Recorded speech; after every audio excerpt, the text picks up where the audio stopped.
Assalamualaikum warahmatullahi wabarakatuh. Salam warahmatullahi wabarakatuh. Sahabat pejuang perubahan dimanapun Anda berada, tetap semangat karena kita yakin pemilu belum usai, proses penghitungan masih terus berjalan, tetap kawal uh, proses pemilu ini sampai tuntas. Dan untuk membahas pelaksanaan pemilu tahun 2024 ini sudah hadir uh, Bang Suparman Marzuki. Assalamualaikum Bang. Waalaikumsalam warahmatullahi wabarakatuh. Apa kabar Bang? Sehat, Dan tetap waras. waras. Oh, Ya, tetap itu yang harus dijaga. itu yang harus Harus dijaga. dijaga, betul. Di tengah gempuran-gempuran informasi yang mendangkalkan logika, kita tetap harus waras Bang. Iya, sebab itu yang membuat kita tak hidup. Iya, Kalau yang tidak menjaga kewarasan, dia hidup tapi sudah mati. iya, iya. Nah Bang, eh ini menarik tentu saja Bang. Tapi saya Ya, sebelum mau membahas yang panjang dan lebar, saya ingin memulai dengan satu pertanyaan sederhana aja Bang. hmm. Apa komentar Abang tentang pelaksanaan pemilu 14 Februari? Pertanyaannya sederhana itu aja dulu Bang. Saya mau jawab singkat ya. Curang, sangat curang. Oke, Kalau bahasa itu bahasa umum ya. ya, Saya ingin menggunakan bahasa yang lebih tegas lagi ya. Ini sudah masuk kepada kejahatan pemilu. oke, Ya, tidak pidana pemilu. Bukan sekedar kecurangan. Karena kata curang itu atau pelanggaran itu cenderung administratif. mhm. Nah, ini sudah masuk kepada tindak pidana pemilu atau kejahatan pemilu. Oke. Kalimat kuncinya kejahatan pemilu ini menarik Bang. Ya, Eh, Kenapa Abang berpendapat ini sudah masuk dalam kategori kejahatan pemilu? karena intimidasi itu crime ya, memaksa orang untuk tidak memilih sesuai dengan nuraninya itu sudah kejahatan hak asasi manusia Ya, ya. Bahwa itu memaksa, mengintimidasi, menakut-nakuti ya, mengancam, itu kejahatan pada dasar. Dan pemilu itu objeknya, apalagi ini dilakukan dalam rangka pemilu yang akan menentukan siapa pemimpin bangsa kita di masa depan. Sekaligus dia merampas kebebasan orang untuk menentukan pilihannya sesuai dengan hak-hak asasinya dan hak-hak konstitusional. Jadi di situ ada pemaksaan, di situ ada intimidasi, di situ ada eh, apa namanya, perampasan kebebasan, perampasan kebebasan. Nah, jadi kalau eh, berita-berita yang muncul, informasi-informasi yang tersebar di berbagai platform media, terutama di media sosial. Kalau itu terjadi sesungguhnya, dan itu boleh disebut, dan saya berani mengatakan itu sebagai kejahatan pemilu. oke. Kejahatan pemilu. Oke Bang, saya ambil satu bagian terlebih dahulu dari apa yang tadi Ya, Abang sampaikan tentang perampasan suara rakyat, gitu Bang. ya, Modusnya mungkin bisa banyak ya Bang. Ada tidak ya, surat pemberitahuan pemilih tidak dikirim, ya, ya, TPS-nya seperti sekarang kondisi di Madura satu desa itu tidak ada pencoblosan, gitu. ya, Terus masuk pengurangan suara pilihan tertentu dan penggelembungan suara yang ya. lain. Itu masuk perampasan, Bang. Oh iya, jadi itu ada unsur manipulasinya kan. Oke. Itu ada unsur manipulasi, ada kebohongan, ada penipuan, ya, Ya. ada penggunaan keterangan palsu, Oke. surat palsu. Itu kejahatan semua dalam KUHP. Itu kejahatan semua. Nah, apakah undang-undang pemilu mengcover apa enggak? Ya, itu hal yang berbeda. Tapi kalau itu mau dilihat secara umum, menurut Kitab Undang-Undang Hukum Pidana, itu sudah masuk kategori kejahatan, ya kan? Kita bisa lihat dari media sosial itu, surat suara ditumpuk, nomor urut tertentu, calon tertentu itu dibor saja, Ya. dibor saja sesuai urutannya. Ini sudah merupakan kejahatan dalam pengertian ada perampasan, ada kebohongan, ada manipulasi, ada di sana semua. Ya. Gitu. Oke. Apa konsekuensi dari kejahatan itu selain tadi masalah pidananya? Mungkin kalau di Ya, Undang-Undang Pemilu ada sih membahas ya tentang pidana ya, pemilu, tapi itu kan ancamannya itu eh, tidak terlampau signifikan. Tapi ini kan kalau kita lihat lebih luas, ini ancamannya kan terhadap negara ini, Bang, terhadap ya, keberlangsungan demokrasi di sebuah negara. iya. Saya kira begini, ini harus ada pertanggungjawaban hukum. Oke. Pertanggungjawaban hukum dan politik ini nggak bisa dipisah satu dua hal ini ya. Pertama yang harus bertanggung jawab, mempertanggungjawabkan semua kejahatan ini adalah penyelenggara pemilu. Itu dulu. Penyelenggara pemilu itu siapa? Bermula dari Bawaslu, mulai dari bawah. Nah, pertanggungjawaban yang kita mintakan kepada mereka bukanlah mereka harus masuk ke penjara, bukan. Tapi tegakkan, ya, tegakkan aturan, gunakan akal sehat, pandangan bahwa ini merupakan kejahatan pemilu dan mereka mesti bertanggung jawab dalam bentuk melakukan langkah-langkah kepemiluan yang benar. Apa itu langkah-langkah kepemiluan yang benar? Itu mengembalikan prosedurnya. Apa itu pengembalian prosedur? Paling ringan yang mereka bisa lakukan adalah dilakukan pencoblosan ulang. Dan mereka kawal khusus itu. Jadi tidak boleh lagi Panwas, Bawas Panwas, hanya menghimbau dan mengandalkan menyerahkan pengawasan ini kepada peserta pemilu. Itu sebetulnya kesalahan. Pengawasan itu dilakukan oleh Bawas sampai cabang-cabang kekuasaan Bawas yang dari bawah. Mereka berkorban mengeluarkan biaya, tentu negara bertanggung jawab, mengeluarkan biaya untuk langsung atas nama negara mengawasi setiap TPS yang ada di Indonesia ini. Jadi mereka wajib merekrut sekian juta orang, sekian ribu orang. Jangan serahkan kepada peserta pemilu dong. Peserta pemilu itu bukan kewajibannya. Ya, bahwa peserta pemilu, caleg, tim ses masing-masing pasangan calon capres cawapres mau ikut, bagus. Ya.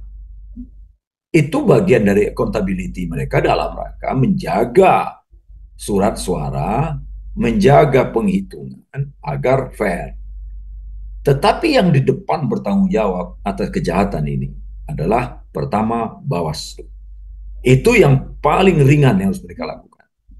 Tetapi kalau melihat masivitas dari tindakan ini, saya justru menyarankan mereka, menghimbau mereka, mudah-mudahan mereka berani ambil keputusan ini. Memberikan rekomendasi kepada Komisi Pemilihan Umum untuk menyelenggarakan pemilihan umum ulang. Oke. Pemilu ulang. Ya. Harus berani, dan itu banyak contohnya di negara-negara lain. Oke. Untuk menghargai, karena begini, kejahatan terhadap satu orang itu sama dengan kejahatan pada semua orang.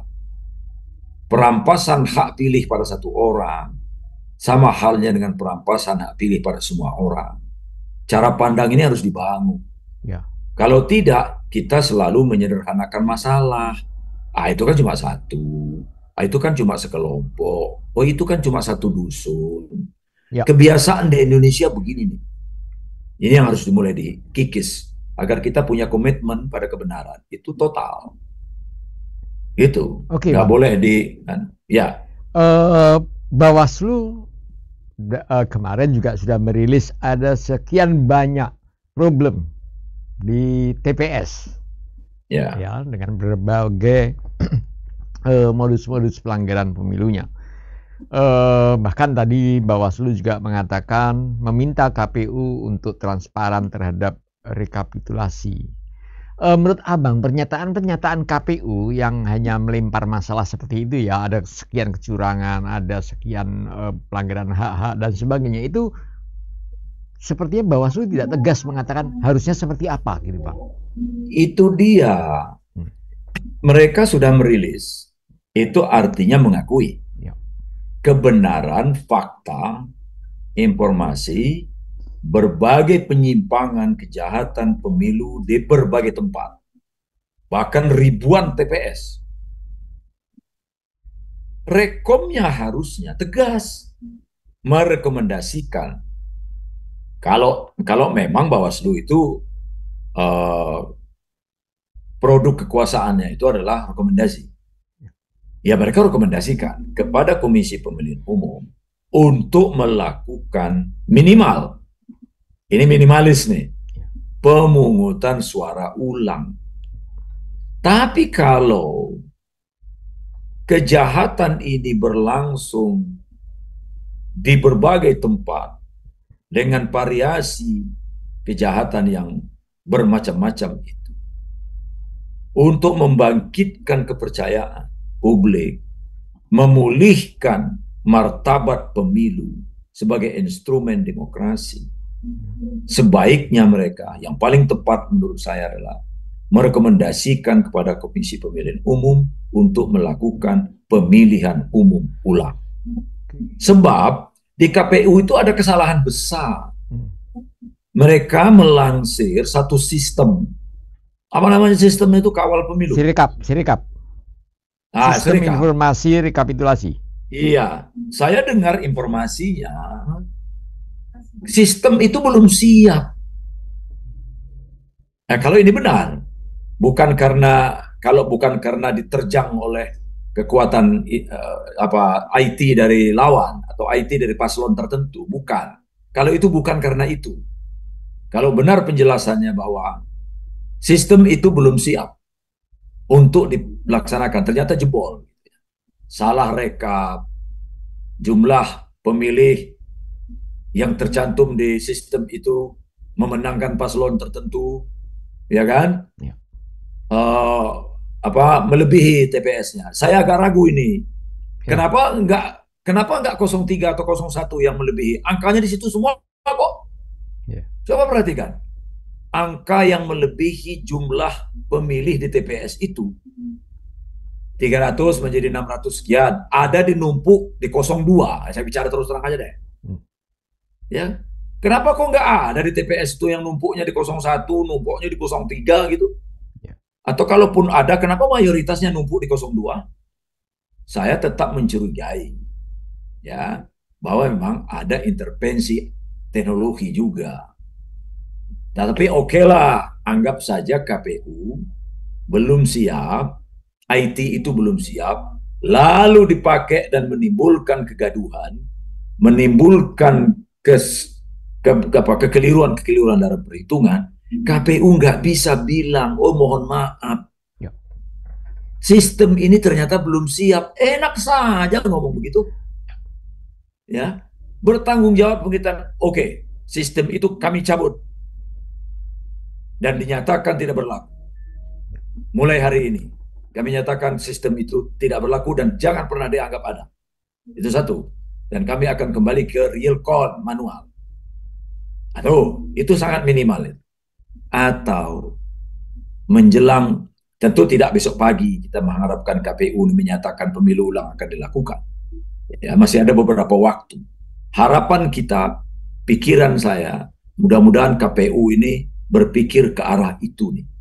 Setelah melihat ketidaksiapan mereka dengan IT, ketidaksiapan aparat mereka mengawal, dan seterusnya, ditambah dengan kejahatan-kejahatan yang dilakukan oleh paslon tertentu dalam rangkaian pemilu itu, mereka sampai pada satu kesimpulan harus dilakukan pemilihan umum ulang. Ya, Bang. Nah, kalau itu mereka lakukan, itu satu lompatan besar dalam sejarah demokrasi Indonesia. Iya, Bang. apa yang ditampilkan di sistem IT KPU tentang hasil penghitungan, ya, ada penggelembungan, ada suara yang awalnya ada, tiba-tiba jumlah suaranya berkurang, bukan sekedar persentase ya, tapi jumlah suaranya berkurang. Ini pada sistem IT-nya KPU. Itu oke, kita tahu bermasalah. Yang lainnya lagi yang kita data-data di lapangan yang masuk ke tim hukum nasional Amin atau banyak disampaikan di sosmed, Sirekap ini yang memotret hasil salinan ya, formulir C hasil salinan itu sendiri juga bermasalah gitu. Artinya dari hulu sampai hilir ini kan banyak bermasalah. Tapi persoalannya Bang, kalau tidak ada itu ya, ini kan karena ada sistem IT itu, kita masih bisa juga melihat ada kesalahan-kesalahan, kita terus pantau. Kalau nggak ada sistem seperti itu, seperti apa yang Abang tadi bicarakan di awal, sementara ini ada semacam kejahatan yang sistematis gitu ya Bang. Bagaimana kita bisa mengawal suara itu Bang? Gini, saya itu sejak awal ya, saya kan pernah jadi penyelenggara pemilu. Dulu kita katakan agak penghitungan manual itu tetap menjadi basis data. Penghitungan manual. Nah ya, penghitungan manual itu di mana? Di TPS. Tambahan dari jumlah pemilih. Jumlah pemilih yang tercatat DPT-nya ada sekian ratus orang. Itu terbuka, begitu selesai penghitungan, antara jumlah suara, surat suara yang disediakan, yang terpakai, dikalkulasi. Sekian yang terpakai, dari sekian yang terpakai, sekian rusak, dan seterusnya, dan seterusnya. Transparansi ini dilakukan di tiap TPS. Itu awal dari pengawalan. Setelah itu surat suara disaksikan oleh semuanya, disegel. Segel itu hanya bisa dibuka oleh Komisi Pemilihan Umum ketika dilakukan rekapitulasi. Di tingkat kabupaten, lalu naik ke tingkat provinsi, naik ke tingkat pusat, Jakarta. Jadi pengawalan itu, satu pengawalan administrasi itu yang dilakukan. Nah, tentu saja setiap calon seiring dengan perkembangan teknologi ini kan memiliki sistemnya sendiri juga. Yang dia kirim ke tim nasional. Paslon 1, paslon 2, paslon 3 mengirim tuh masing-masing hasil rekapnya. Nah ini alat pengawalannya. Masalahnya adalah ketika sistem ini, angka-angka yang direkap melalui teknologi ini, kita bawa untuk mengawal rekap fisik, rekap manual, dan berbeda, nah acap kali di situ persoalannya. Seringkali mereka, ya katakanlah, petugas atau pihak lain, ya ini yang bisa dipertanggungjawabkan, yang sifatnya manual, dokumen resmi, surat, bukan teknologi. Tetapi teknologi ini menjadi instrumen pengawal untuk transparansi, akuntability, administrasi pemilu yang manual itu. Nah jadi yang manual ini tetap nomor 1 dalam urgen. Problemnya kita di Indonesia ini, pemilu di kita ini kan pemilu paling rumit di dunia, Soleh. Ya, jangan dikira kita ini pemilu paling rumit di dunia. Surat suaranya aja ada 5. Bayangkan, dan besar-besar. Itu satu kerumitan. Belum lagi wilayah, jumlah penduduk. Itu yang objektif tuh. Objektif rumit. Belum yang non-objektif. Kira-kira itu. Oke, Bang. Tadi Bawaslu sudah kita bahas. KPU baik dari kelembagaannya, yang terakhir memang DKPP sudah menyatakan KPU melakukan pelanggaran etik dan prosedur sebetulnya ya. Etik dan administratif itu sebenarnya ada pelanggaran prosedur. Artinya dari Bawaslu, KPU juga ada problem di situ, punya masalah dalam rangkaian proses pemilu kita ini. Ini kan sebuah akibat ya Bang ya. Kalau kita bisa katakan itu adalah sebuah akibat. Nah ini sebabnya. Sebabnya itu kok saya melihat sebab itu banyak diuraikan di film Dirty Food gitu ya Bang ya. Itu sebagai Ya, sebuah penyebab. Menurut Abang gimana Bang? iya, kita sejak awal itu maksud saya, sejak proses penetapan calon, kita ini sudah dilanda kegelisahan. Kita sudah disuguhkan oleh satu proses yang menghadapkan kita, membangunkan ketidakpercayaan kepada kemungkinan, waktu kita sudah bicara kemungkinan pemilu ini akan berlangsung tidak fair. Karena kondisinya sudah terbaca. Ya, penetapan wakil presiden melalui proses macam itu. Udah gaduh kita di situ. Sudah disuguhkan satu keputusan politik, sudah disuguhkan satu rekayasa hukum yang menjadi bagian dari keseluruhan proses pemilu. Ditambah lagi pemecatan ketua MK yang membuktikan bahwa proses di MK itu tidak benar secara etik. Secara etik karena memang di MK itu maksimal etik. Itu kan sebetulnya bisa dinaikkan menjadi kejahatan. Tapi kan nggak ada mekanismenya. Ya kan? Tapi secara rumusan, nomenklaturnya itu nomenklatur lebih dari etik. Nah lalu KPU-nya melakukan langkah yang kurang lebih sama dengan yang dilakukan oleh Mahkamah Konstitusi. Terbukti juga melanggar etik, mengesahkan seseorang wakil presiden menjadi calon wakil presiden tanpa prosedur yang benar. Itu sebenarnya juga sudah bisa masuk crime itu. Tapi tidak ada nomenklatur hukumnya. Disebutlah sebagai pelanggaran etika. Kondisi itu telah membangun satu atmosfer situasi yang tidak melahirkan bahwa kita berangkat menuju pemilu itu dengan situasi yang gagah. Gagah dalam pengertian penuh keyakinan bahwa akan terjadi kompetisi yang fair. Saya mesti beri catatan, di dunia ini tidak ada yang tidak curang. Ya kan? Tinggal kualitas kecurangan dan cara-cara yang dilakukan. Itulah cara yang dilakukan. Di Amerika juga terjadi hal yang sama. Tetapi mereka sangat menghargai, sangat memperhatikan, memperhitungkan proses ini harus tetap dijaga kepercayaan. Karena itu teknologi yang mereka gunakan, cara yang mereka gunakan untuk melakukan langkah-langkah yang unfair itu canggih lah. Nah kita ini kan amatiran nih, Ya. itu telanjang bulat seolah-olah kita ini nggak ada robot semua kita ini. Ya. Kemudian ditambah lagi sikap presiden, omongan presiden, tindakan presiden.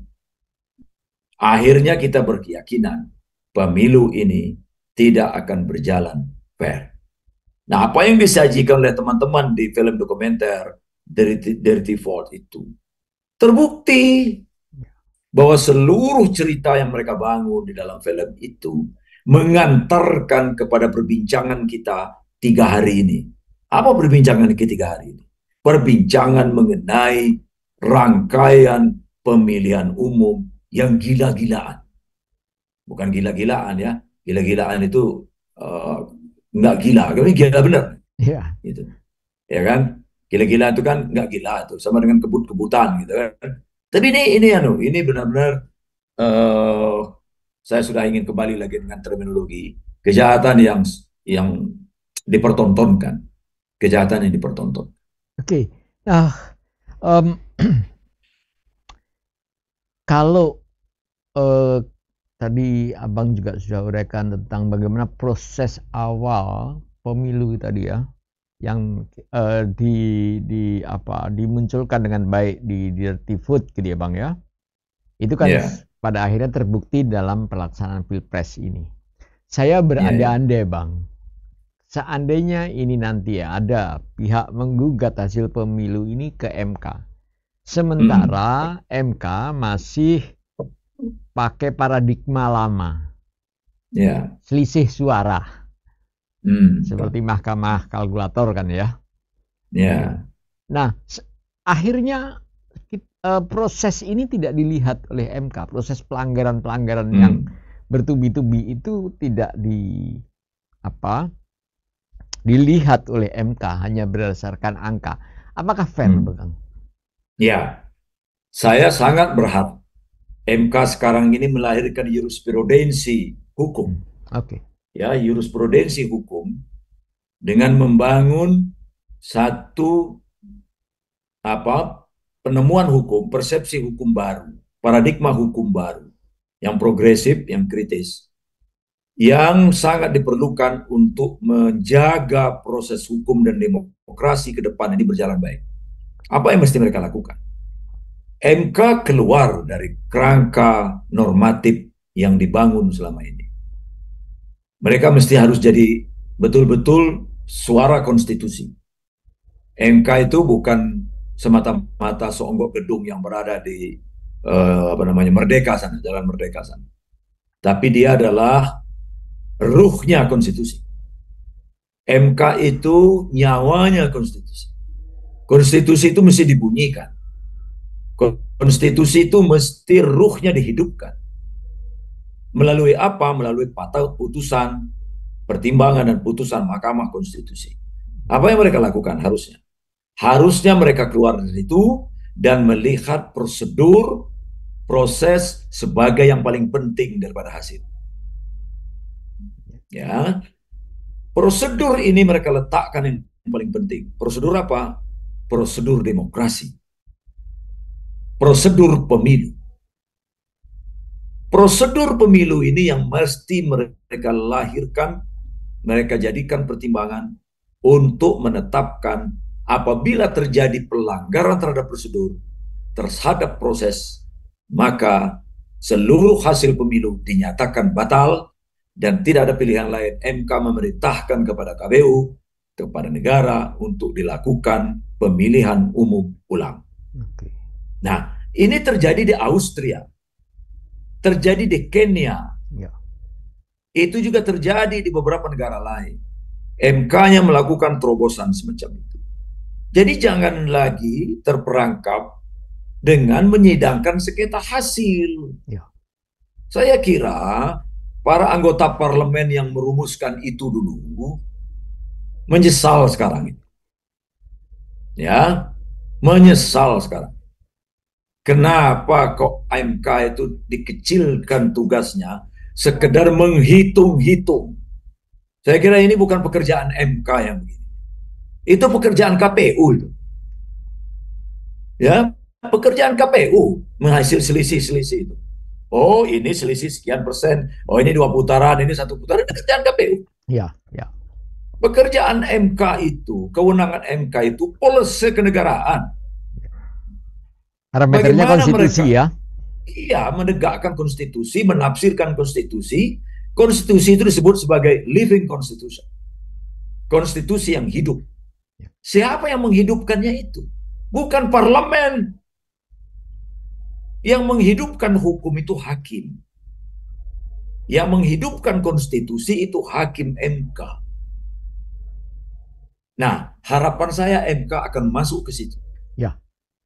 Bang, nah, saya menganalogikan, bisa nggak sih masuk analogi saya ini? Begini, saya menganalogikan, kalau kita sebagai muslim itu kita sholat nih Bang. Kita sholatnya tertib nih. Ya. Dari mulai takbir sampai salamnya itu kita tertib. Nggak ada salah kita kan. Tapi kita ini belum wudhu Bang. Ya batal lah. Nah, kan itu syarat. Ya. Syarat sahnya sholat. Ya. Nah, syarat sahnya pemilu itu ada prosedurnya. Yes. Itu. Ini yang kita mesti bangun. Nah, saya berharap banyak ya MK ini meletakkan itu sehingga ke depan orang tidak main-main dengan prosedur. Kecurangan, kejahatan itu pelanggaran prosedur. Sehingga partai politik, caleg, ya, paslon yang akan datang ini berhati-hati dan dimulai sekarang. Ya. Dimulai sekarang, MK menyatakan terjadi pelanggaran terhadap prosedur. Boleh MK melakukan? Boleh. Dia punya 12 alat penafsiran. Ya. Nah, gunakanlah 12 alat penafsiran hukum itu untuk meletakkan fondasi baru bagi bangunan hukum negara kita ini. Oke. Itu hakim-hakim seperti itu yang ingin kita harapkan di MK itu. Prediksi Yuk abang? jangan tanya gini le, ada harapan nggak dengan hakim MK itu? Jangan, itu menurunkan tensi kita nih. Iya. Semangat. Ya. Dan kuncinya di BTUN ya bang ya. Hah? Salah satu kuncinya di BTUN ya. Ya inilah ini harus dilakukan. Saya itu. Oke. Sebenarnya kita agak melihat dibangunnya narasi-narasi di publik ini ya bang ya. Narasi yang sebetulnya sangat mendangkalkan logika konstitusional kita, gitu ya. Bahkan yang terakhir lebih baik pemilu satu putaran karena hemat biaya, misalkan seperti itu. Bahkan narasi terakhir, misalkan tentang klaim kemenangan, dibangun sebuah narasi setelah hasil survei, hasil quick count sama hasil penghitungan IT KPU di tahap awal itu kan sama itu bang ya, ada semacam orkestrasi yang kemudian ada klaim kemenangan, gitu ya. Nah, ini kan menunjukkan bahwa pemilu ini memang semacam sudah direkayasa gitu ya, yang hasilnya seperti apa yang diinginkan oleh penguasa. Ya, secara umum begini. Secara umum ya, kita lepaskan kecurigaan-kecurigaan kita dulu. Secara umum, setiap calon boleh saja bicara tentang satu putaran. Itu bagian dari psikologi politik. Nggak masalah itu. Di negara-negara maju juga bicara. Kita akan menang. Kita berharap satu putaran. Bahwa argumennya macam-macam itu argumen. Ada yang katakan hemat biaya. Ya, memang betul hemat biaya. Kalau ada yang bilang, hasil quick count sudah menunjukkan kita menang. Trump juga begitu. Dia klaim juga waktu itu. Nggak soal lah batas-batas begini. Saya nggak melihat ini sebagai satu masalah yang terlalu besar. Tetapi kalau itu sudah menjadi bagian dari desain, ya di situ masalahnya. Bahwa satu putaran itu memang sudah dirancang sejak awal. Kami akan memenangkan 50% lebih di setiap wilayah pemilihan dengan penghitungan suara di sekian persen. Ya, karena itu Anda harus lakukan ini, Anda harus lakukan ini. Libatkan semua kekuatan negara di situ. Guyur sejumlah material untuk kepentingan itu. Ya, yang terjadi ini kan akhirnya orang mengaitkan statement satu putaran. Oke. Kemudian statement klaim kebenaran, dikaitkanlah dengan hasil, dikaitkan dengan praktek-praktek kecurangan, kejahatan yang sudah dipublikasi ini. Tidak salah orang menaikkan satu kesimpulan bahwa satu putaran, ya, bahwa klaim kemenangan itu memang rangkaian proses yang sudah didesain. Itu tidak benar. Itu tidak benar. Karena gini, securang-curangnya beberapa negara, ya, securang-curangnya pemilu kita, nggak ada yang terlalu yakin seperti sekarang ini. Saya harus katakanlah pemilu 2004, pemilu 2009, pemilu 2014, pemilu 2019, curang, ada bagian-bagian. Setiap calon itu memainkan peran itu. Tapi kan tentu yang nggak berkuasa nggak banyak yang bisa dia lakukan. Duit terbatas, sumber daya kekuasaan nggak punya, ya. Pasangan 01 sama 03 ini doanya yang banyak, ya kan? Duit dikit, sumber daya terbatas, jadi nggak mungkin gagah perkasa ngomong satu putaran. Kan ditertawakan orang ditertawakan orang juga kalau klaim kemenangan. Tapi kalau yang melakukannya itu 02, didukung oleh presiden yang sudah ngomong berkali-kali sebelum pemilu berlangsung, disitulah orang punya kesimpulan. Nggak salah orang nyimpulkan ya, para pemirsa, para pendengar, jangan jangan Anda mengatakan itu tidak, itu nggak salah kalau sebagian yang menyimpulkan, oh memang sudah desain sedemikian rupa, Ya, gitu loh. apalagi Jadi, nah, perencanaan klaim kemenangan itu dilakukan 1 hari atau 2 hari sebelum pemilu ya Bang, sehingga acaranya megah iya sekali sekarang kan? ini terlalu cepat juga. Tiba-tiba presiden kita juga genit, lalu memberikan selamat dan sebagainya. Dia kan akhirnya terlihat toh rangkaiannya itu. You terburu-buru, Bung Presiden, ya. Pak Jokowi, Anda terlalu cepat memberi respon, menampakkan Anda terlalu bergembira ria nih, ya. Tunggulah seminggu. Anda baru mengatakan misalnya kalimat presiden itu kalau ditanya, kalau melihat memperhatikan quick count, gitu ya, pasangan nomor satu sepertinya akan memenangkan pemilu. Tapi kita tunggulah hasil rekapitulasi manual dari KPU.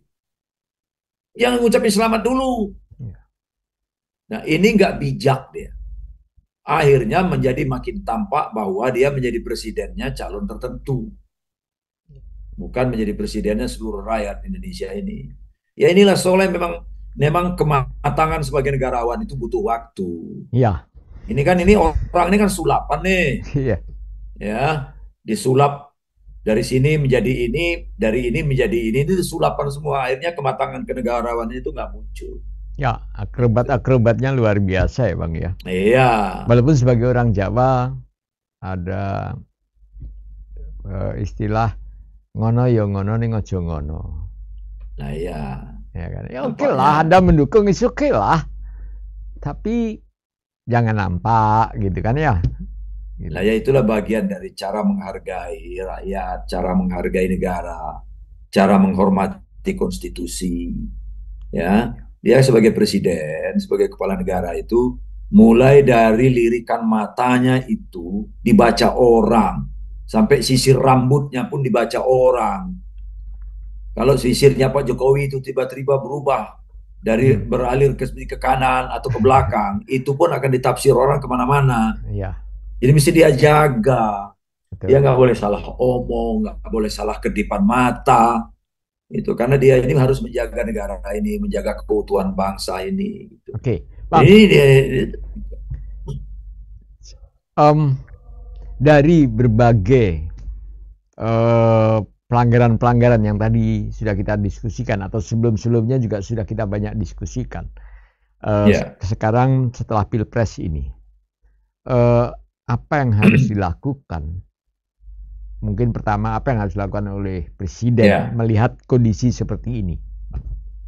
iya. Pertama saya tadinya berharap presiden ya mulai secara bijaksana, arif, menempatkan dirinya kembali sebagai seorang kepala negara. Lepas dari langkah-langkah blunder dia yang sudah dia lakukan sebelum pemilu sampai pada pernyataan terakhir 2 hari yang lalu atau kemarin saya lupa. Dia mesti katakan ya, eh, jangan membela 02. Ini kan dia membela 02 nih, ya. Jangan begitu caranya. Ini harapan, tapi saya nggak terlalu banyak berharap nih. Dia akan mengatakan, mari kita tunggu begini, dan saya berharap KPU Panwaslu untuk menyelidiki proses kecurangan itu. Saya kok mimpi di siang bolong dia mau bicara begitu itu. Meskipun ini dia harus katakan sebenarnya.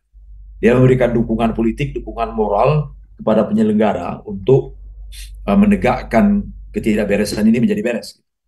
Nah, yang paling penting menurut saya sekarang dilakukan oleh masyarakat sipil, oleh paslon 1, paslon 3, ya. Mulailah mengidentifikasi secara rapi seluruh informasi, data mengenai kejahatan di berbagai tempat, berbagai cara, dengan dukungan data yang akurat. Bekerjalah tim dengan baik. Ya, mulai diseleksi. Oh ini hoax, buang. Ini yang fakta. Ada check and recheck. Jangan semata-mata mempercayai upload itu.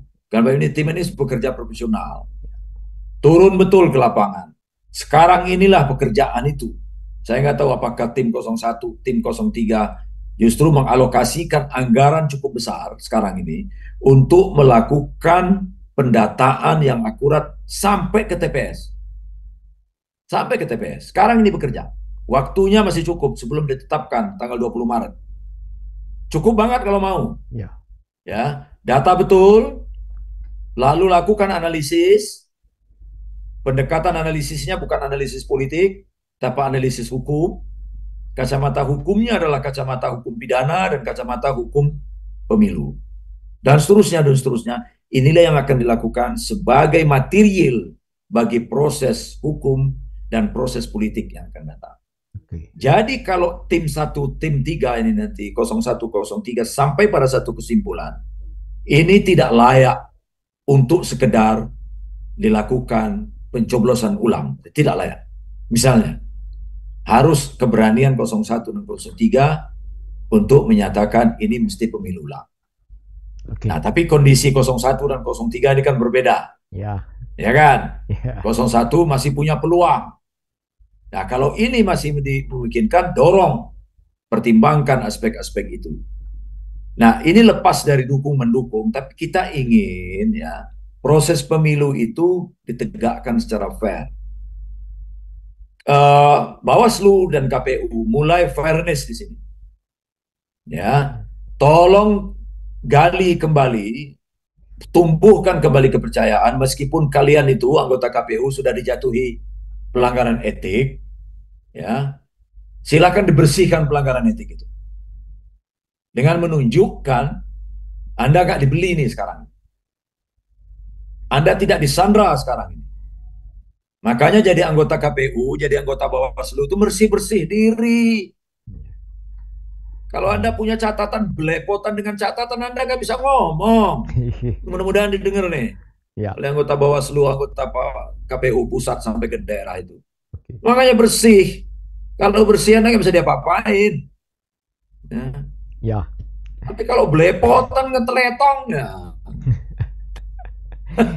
Iya, oke Bang. Artinya pesan yang tadi Abang sampaikan bagian terakhir ini kita sudah sangat jelas bahwa kini saatnya kita mengembalikan Indonesia ke jalur yang tepat, jalur demokrasi yang sebenarnya. Karena itu kita berharap penyelenggara pemilu, Bawaslu, civil society untuk sama-sama mengawal nih prosesnya. Karena pemilu belum usai kan ini Bang ya, prosesnya masih terus berjalan. Pemilu ini kan masih satu rangkaian. Iya. Rangkaian pemilihan ini, rangkaian penghitungan itu satu rangkaian. Rangkaian penetapan, rangkaian sengketa itu satu rangkaian. Ya. Gitu loh. Ya. Ini belum usai. Ini belum usai. Karena itu masih ada kesempatan bagi kita untuk mengembalikan Indonesia ke dalam tatanan demokrasi yang sudah 98 diperjuangkan, gitu ya. Ya. Karena betul. Itu, karena sebenarnya pemilu itu kan hakikatnya penyerahan suara rakyat, sehingga kemenangan itu bisa diklaim bila suara rakyat itu benar-benar dilaksanakan tanpa ada intimidasi, tanpa ada ketakutan, apalagi takut kalau nggak mendukung paslon tertentu nggak dapat bansos, misalkan seperti itu. Itu artinya demokrasi belum berjalan dengan baik. Ya. Oke, Bang Parman, terima kasih banyak. Kita waktunya udah 45 menit nih kayaknya. Iya. Oke, thank you. Makasih banyak. Terima kasih banyak, Bang. Yuk. Oke, kawan-kawan, Juang Perubahan tetap kawal proses pemilu ini. Kumpulkan, seperti kata Bang Parman tadi, kumpulkan sebanyak mungkin bukti yang bisa diperoleh. Laporkan melalui jalur-jalur yang ada. Terima kasih. Assalamualaikum warahmatullahi wabarakatuh. Assalamualaikum warahmatullahi wabarakatuh.